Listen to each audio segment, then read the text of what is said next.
back with another episode and number one, we're so happy with all the comments we've been receiving. Sobrang dami. Lahat ng nagpa-follow, lahat ng mga hindi pa nagpa-follow, mag-follow na kayo. That's the way you find out if we have new episodes for the week, for the month.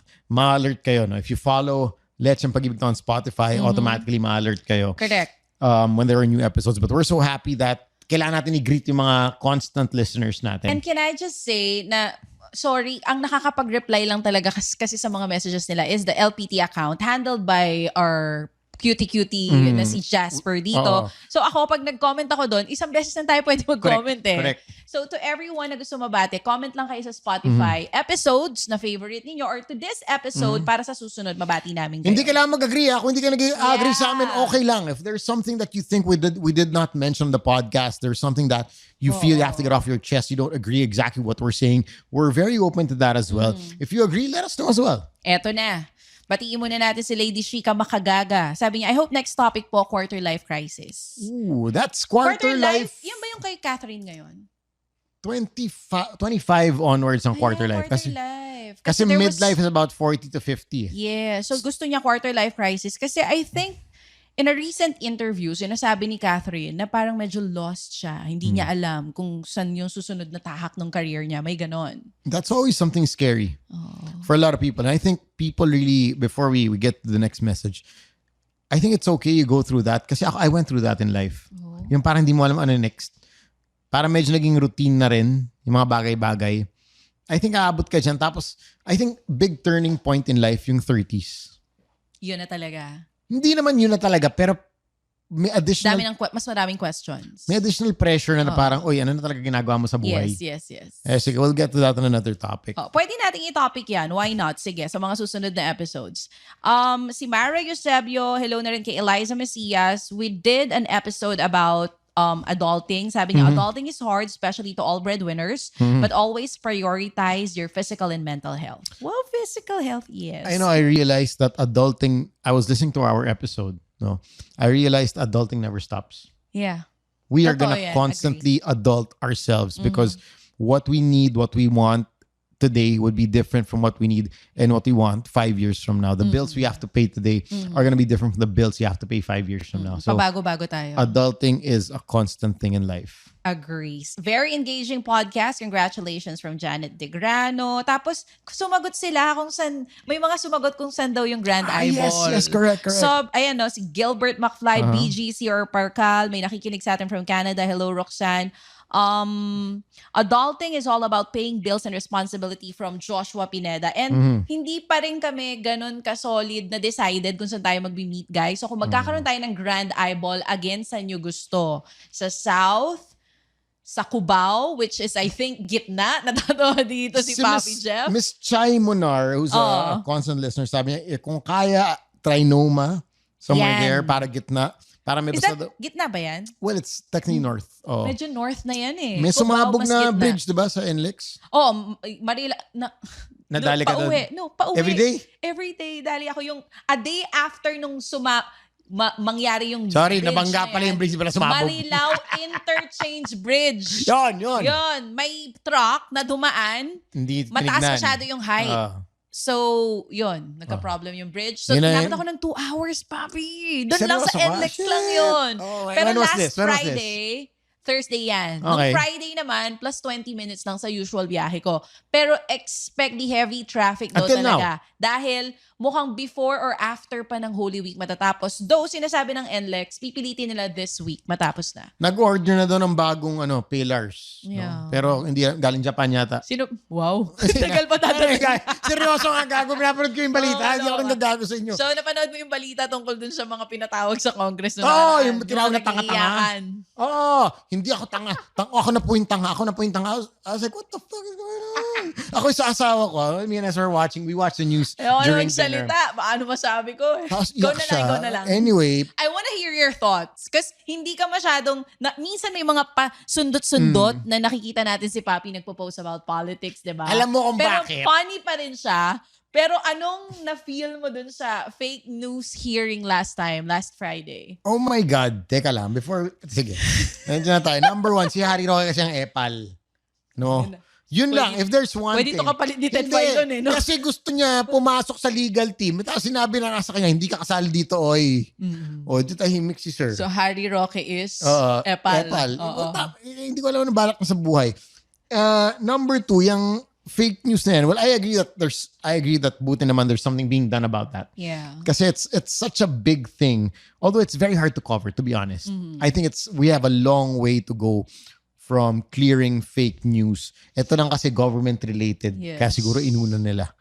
But ang daming fake news, not government. About health. Correct. Super dami. Not political. Celebrities. Diba? Correct. So if we're gonna, crack down on all these things, which I hope eventually mangyari, that's a good thing. Pero, una matapang sila, yung dalawang girls. Yun yung pagka-pick up ko, diba? Na parang they got a news item about yung mga pinatay nung EJK. Nung EJK. Tapos, apparently, yung mga victims, sabi nila, hindi na totoo yun or something like that. May ganon. Apparently, the families of the victims said na, ito yung proof na talagang, pinatay yung anak ko or whatever. EJK. So, tahimik sila ngayon. Diba? And then, ano ba nangyari? Parang... Actually, sa hearing kasi, siguro, ako, sana may pinatawag din na hindi lang puro pro-DDS na vloggers. Correct. So, parang it looks like nung hearing mismo, parang ang eksena is, bakit sila lang? Wala bang pro-BBM na mga, di ba, may kinalaman sa fake news? So, yun lang yung nakita nung iba. Sana patas. So, parehong pinatawag, bro. Kasi porke di na unity ngayon, ang ipapatawag lang yung mga pro-Duterte vloggers. So, patawag din natin yung mga pro-BBM. That is politics for you. Yeah. Pero kung hindi nagtalo ang unity team, wala tayo dito ngayon. Na-depress ako, no? Kasi so binoto mo sila? Hindi ko sa I'm just saying na parang tinanggap natin whoever we voted for. It doesn't matter anymore because let's accept kung our sinong president, nanalo. our admin. And we're hoping for the best, of course. We're pro-Philippines. Diba? You want our candidate. Ang lungkot, no? Yung unity team, naging barbero na lang. Barbershop na lang siya dito. Hindi, nakita mo ba? Sa M. Vicente Mandaluyong. Barbershop mo na lang po siya. Dati, unit team, di ba? Okay, lahat tayo. Concert, ganyan, Andrew. Ano nangyari? Sana iniba nyo pangalan nyo, hindi na unit team kung magkakaganito lang. Pero sa bagay, love team yan. Ako medyo in-expect ko na mangyayari to talaga? Nung nanalo. So, sooner or later, pwedeng mag-away So anyway. Power struggle. Katniel nga nag-break. Ito pang Marcos Duterte. Sige. Anyway. Ito. Sabi ni Abby, dito naman nagko-comment sa Post Now, Regret Later episode natin. Nag-overthink ako today kasi kesa mag-post ako ng sandamakmak sa Facebook, pinili ko na lang magbabad dito. O kasi nga, yung topic na yun, Post Now, Regret Later. Si Abby, hi to MJ. Also, hello to Emmanuel Tolentino. Si Edwin. My Wise Clues, Darlene Bernardo. Hello, Chacha and Sam YG. I'm into Instagram because I love to see beautiful things. Yan ang sabi niya. Okay. Moraine the Modred, Kath Chavez. Yun po yung parang pasimflex po ni Chacha yun. Beautiful things. Ayan. Kada look at that. Beautiful things. Okay. Blooming. Alam mo, gusto niyo ng kape? Hindi niyo ba? Kanina niyo pa ako pinupuri. Anong gusto niyo? Coffee? Don't you agree blooming si Chacha? Anong Pay Maya number niyo, guys? Diba? Blooming si Chacha recently. Won't you guys agree? Kita mo? Alam mo, minsan pag may nagsasabi mga babae talaga hindi marunong, lalo pag Pinay, hindi marunong tumanggap ng compliment. It's like that all the time. Pag may nagsasabi sa akin ganyan, hindi ko sure kung totoo. Kasi feeling ko laging may kasunod na biro. Hindi. Kami, di ba? Sincere. Sige, ano mga Gcash number nyo? Pay Maya number. Anyway, ang daming mga nagko-comment dito. Thank you, guys. Keep them coming. Sa susunod na episode, babatiin ulit namin kayo. And yung mga nagko-comment din dito sa episode natin kay Red, hello to Anne Manlavi, si Lay. Wow, almost an hour episode. Ang dami nakikinig sa atin sa ibang bansa. Correct. Si Neilski from Canada and si Hotdog. Dapat daw mapanood natin si Red ng live. We are gonna do that. Let's schedule that one of these days. Rai is also messaging on Instagram and a lot more. Thank you so much for listening to the podcast. We hope to...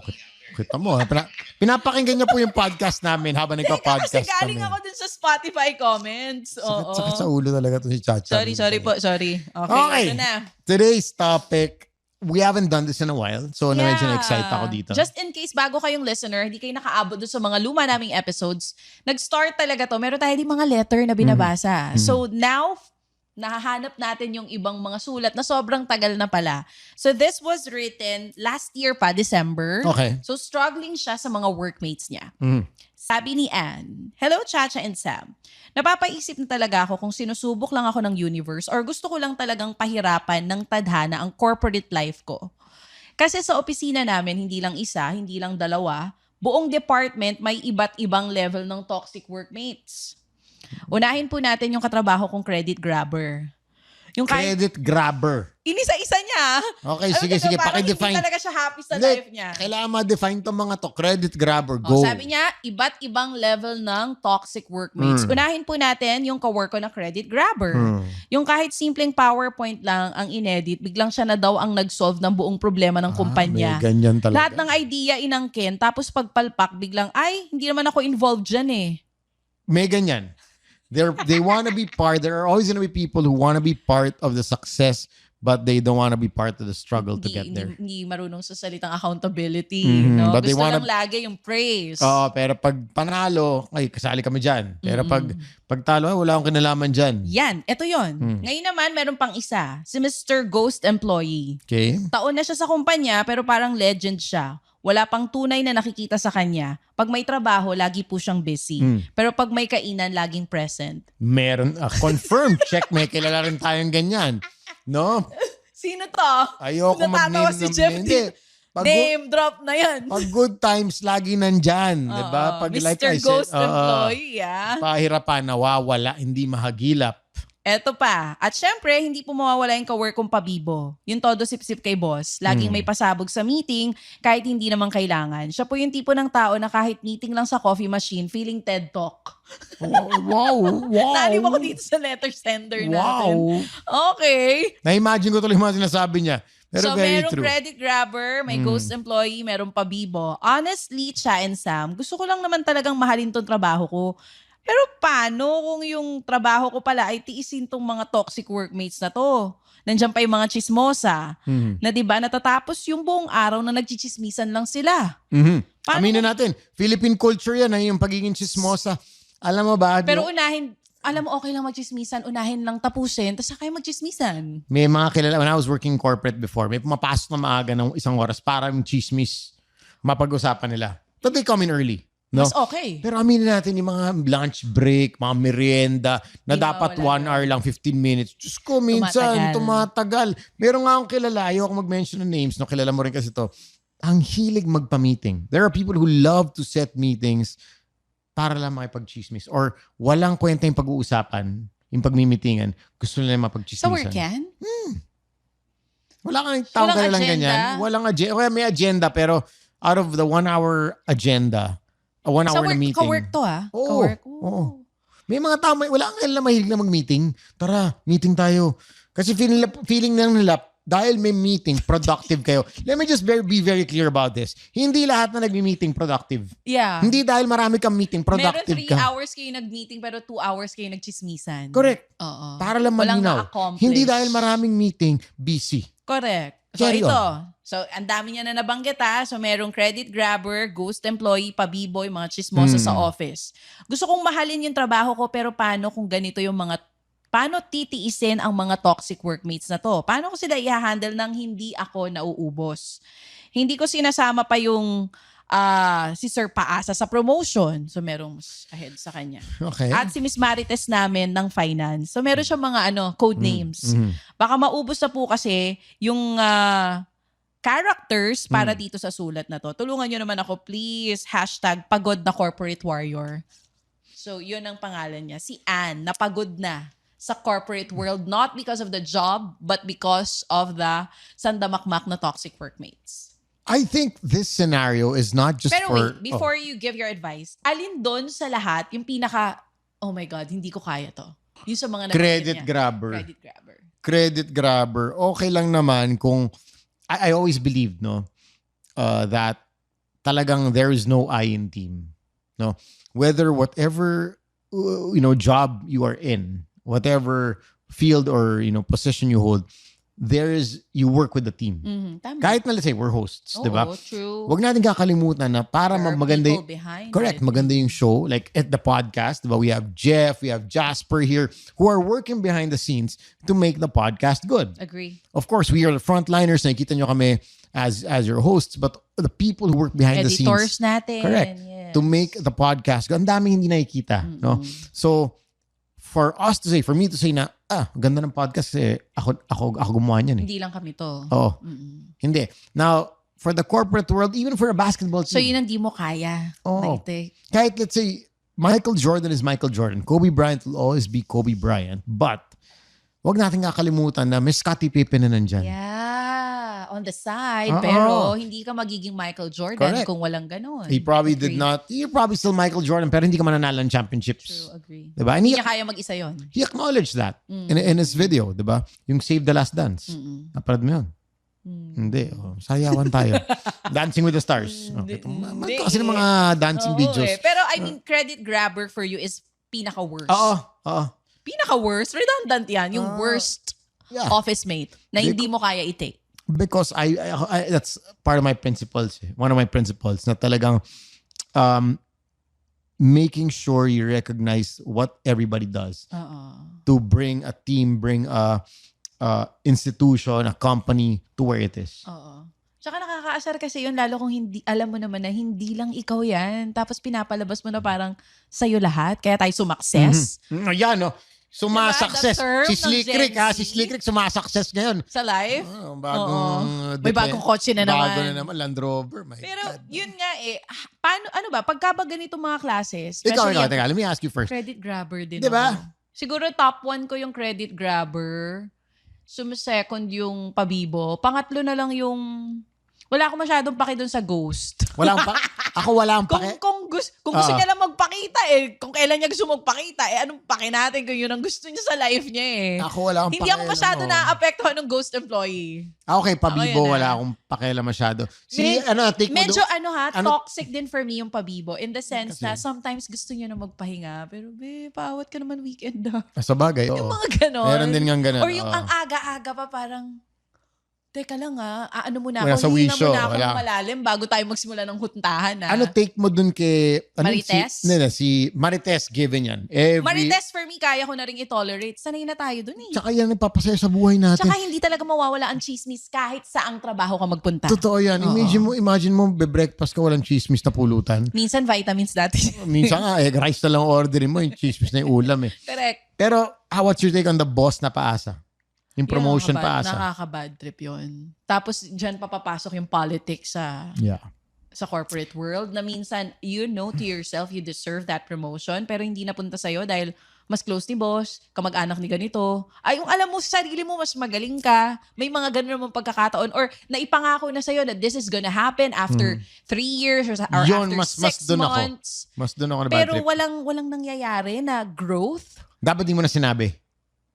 Not to discount the fact that, so of course... how would the employee feel na looking forward na siya to that promotion diba? Dapat di mo na sinabi. Bakit di mo sa akin binigay? Dahil hindi ko deserve or dahil talagang paasa ka lang? Alin doon? Sa akin, I'd rather na wag mo na sabihin na, uy, papromote kita in 2 months, 3 months, 3 years.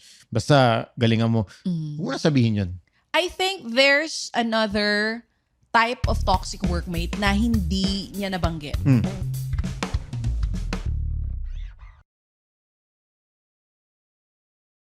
Yung feeling know-it-all.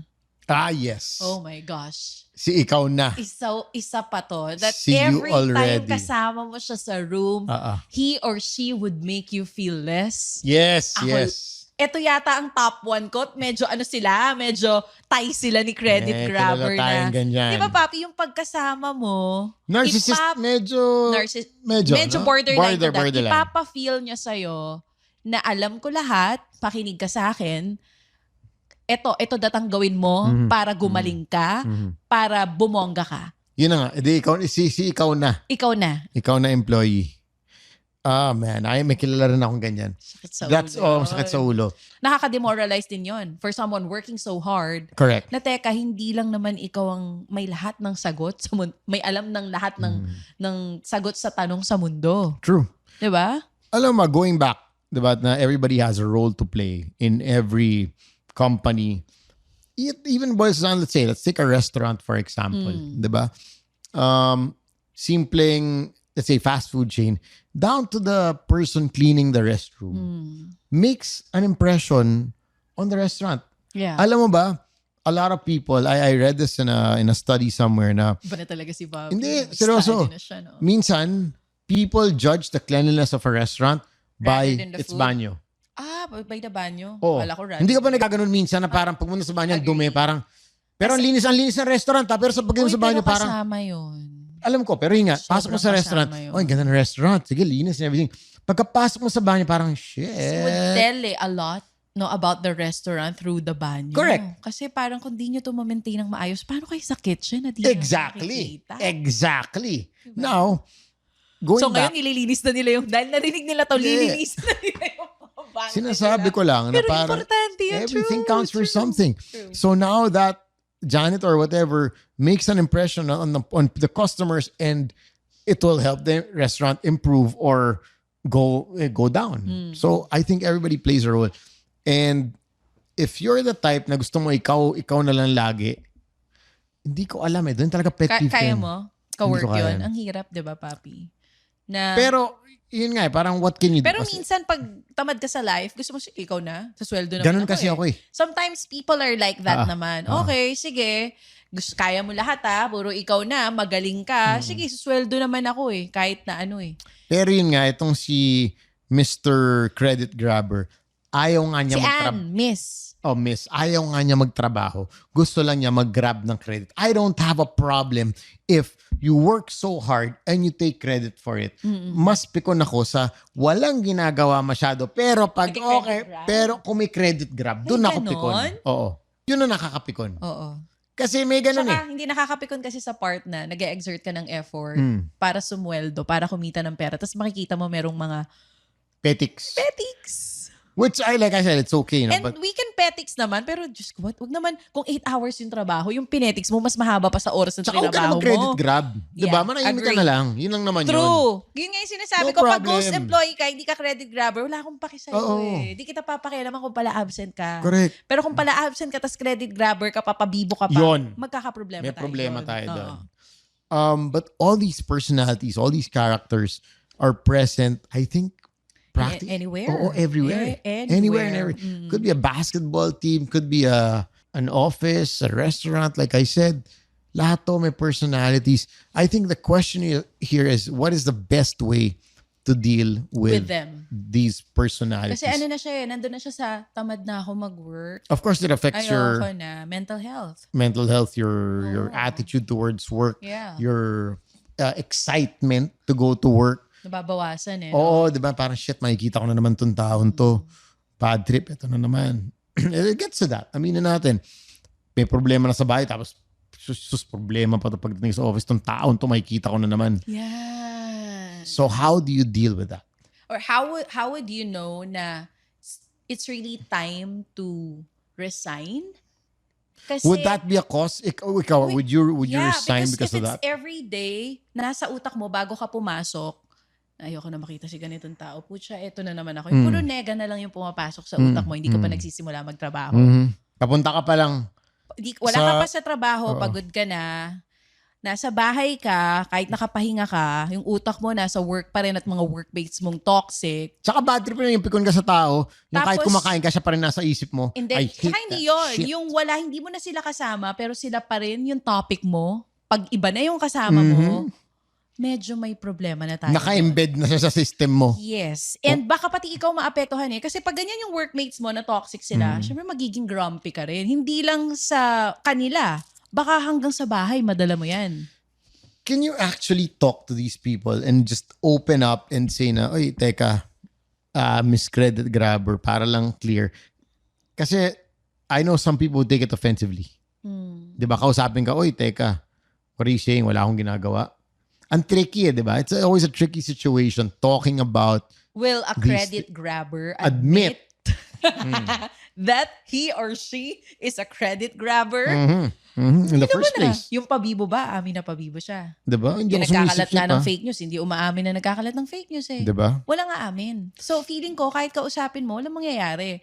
Sa akin, 2 bagay. Kung kaya mo pa, hindi pa naman super toxic, like napapansin mo lang. Sabi mo nga, kahit saan naman magpuntang work, laging may ganyan. So, ending, kahit lumipat ka, meron pa rin credit grabber. We can't guarantee. May pabibo pa rin. Meron ng lahat ng tinutukoy mo ngayon. Hanggang saan mo pa kaya? That's the question. In this current situation. Is it affecting your mental health? Yeah. Hindi ka na makatulog na maayos? Like, hindi mo na rin magampanan ng maayos yung role mo sa trabaho dahil naiirita ka na sa workmates mo. I think if that's the case, baka nga ang tanging solusyon lang is for you to quit that job.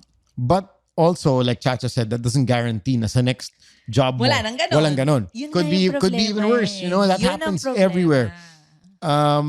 What's even scary is that these people get to your head so much na nalalabas mo sa ibang tao. Yes. Yung pikon mo sa iba mo nalalabas. Correct. Yun nga, pag naka-embed na sila sa system Tapos mo. parang nagiginega ka na rin. Wala nang ibang lumalabas sa'yo. Full of negativity na. I think, yun nga, it's a mental health check. We're not saying you resign. We're not saying, you do this, you do that. But if you can, block these people out, no? Internally. By yourself. How do you do that? If you see them every day. Ako kasi Kaya mo? I haven't mastered it, but I've always practiced alam mo yung sinasabi na the best business is to mind your own business. Yeah. Diba? Kasi honestly, tumingin sa social media, mapipikon ka sa isang tao, mababadrip ka dito, matutuwa ka dito. Everything that in social media, there's mute. Pero in real life, sa ka-work mo, wala namang mute eh. Correct. So, mind your own business. Focus on what you have to do. Keep your eyes on your goals. Take those small steps every day to hopefully achieve those goals you have in mind. And people will always be there around you, whether good, bad, affect you negatively, positively. Kasi conversely also, in as much as may ganyan, the negative side, no? Also take time to appreciate the positive side. Baka naman may workmate ka na, alam mo yun, sobrang mabait sa'yo. Or baka the pay is good. Exactly. Kaya mong lunukin yung mga toxic workmates because the pay is really good money. Correct. Pag nakikita mo na yung payslip mo, nakakalimutan mo na si credit grabber. Mismo. Malaki ba sweldo ni credit grabber? Baka naman, mag-grab ka ng credit, okay lang. Malaki naman yung sweldo. Yes. Diba? Okay, sa'yo na yung credit. Wala akong pakialam dyan. Akin yung cheque. Correct. Diba? Yung maraming zero pagkatapos ng kama, yun naman nagmamatter eh. Diba? So, maraming zero pagkatapos ng... Tama. Kasi... Sometimes, medyo kaya mong madali mag-decide na di ako aalis kasi okay yung pay. I think at this point, before you make a move, look also on the bright side. Diba? Is it a good company? Baka naman sobrang gandang company. Yeah. Baka there is, and the opportunity rin. Correct. That they offer. Right. Which also to balance your mental health situation. So like we said, this is not an end thing. Every company, every office would have this situation. It's a matter of how you would deal with it. Ganda nung sinabi niya dun sa part na kahit saan ka naman magpunta na trabaho, meron at merong ganyang mga empleyado na makakatrabaho mo. And diba, like totoo yun. Off air. You were saying how si Mike would push you to do push mo yun, PR mo. Yung PR mo, paputukin mo yung puso mo. Yun yung term na ginagamit niya eh. Diba? So may mga taong, for him, that's his motivation for you. Sa'yo, iba yung i-take iba it yung medyo. Gusto mo. Iba yung gusto mo. Oo. But the mere fact that there's motivation there, somewhere there, you could have an office mate that's like that. Diba? Uy, galing mo, diba? Parang gives you a compliment na, uy, sobrang galing ng ginawa mo today. Bibigyan ko ng konting twist tong sulat niya. Kasi napansin niya lahat ng negative workmates niya or toxic workmates niya dun sa trabaho. Pero baka ikaw di mo napapansin, meron ka rin. Baka ikaw si Miss Negative. Na lahat na lang, kahit maganda, nega pa rin nakikita mo. At may workmate din tayong ganyan. Yung pagpasok pa lang niya, ayaw mo, yung iniiwasan mo na siya kasi puro alam mong kanigahan agad yung sasabihin sa'yo. Naniniwala ako so sometimes, pinipinpoint natin yung mali sa paligid natin, di natin nakikita, uy girl, may problem ka rin. Yung negative energy, it's also time to assess yourself. Teka, may problema yung sa mga workmates ko. Sa akin ba? Wala? Sa akin kaya, anong problema nila? True. Pwede rin kasing ganun eh. Diba?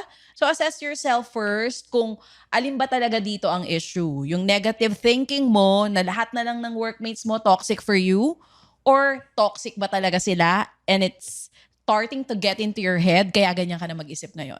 Very Because for good me, parang point. at the end of the day, Papi, kahit gaano kalaki yung sweldo, kahit gaano kaganda yung opportunity, pag yung mental health mo na yung problema, yung hindi ka na talaga makatulog or makatulog ka, putol-putol tulog mo dahil sa mga workmates na toxic, di ba? O stress-related issues sa work, hindi mako-compensate ng peace of mind kahit gaano kalaking sweldo.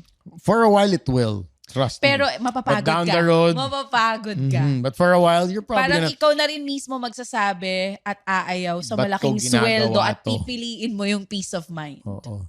Sana peace of cash na lang, but peace of mind. Sana both. Sana Ikaw may both. peace of mind, tas Peace may of cash mind, eh. tsaka peace of Ang cash. lagay ba naman si Sam Oh YG my lang? gosh, I wish, God. gago. Sana may pieces of cash, di ba? 500 pieces. Oh, eto na. Thank you so much for listening to the episode. Thank you for writing to us. We still get to read your letters. We appreciate all of them, whether through email, through Facebook, through Instagram. We go through them one by one. It's just hard to feature, admittedly, all the letters in every episode. But thank you so much to all our Lechon addicts.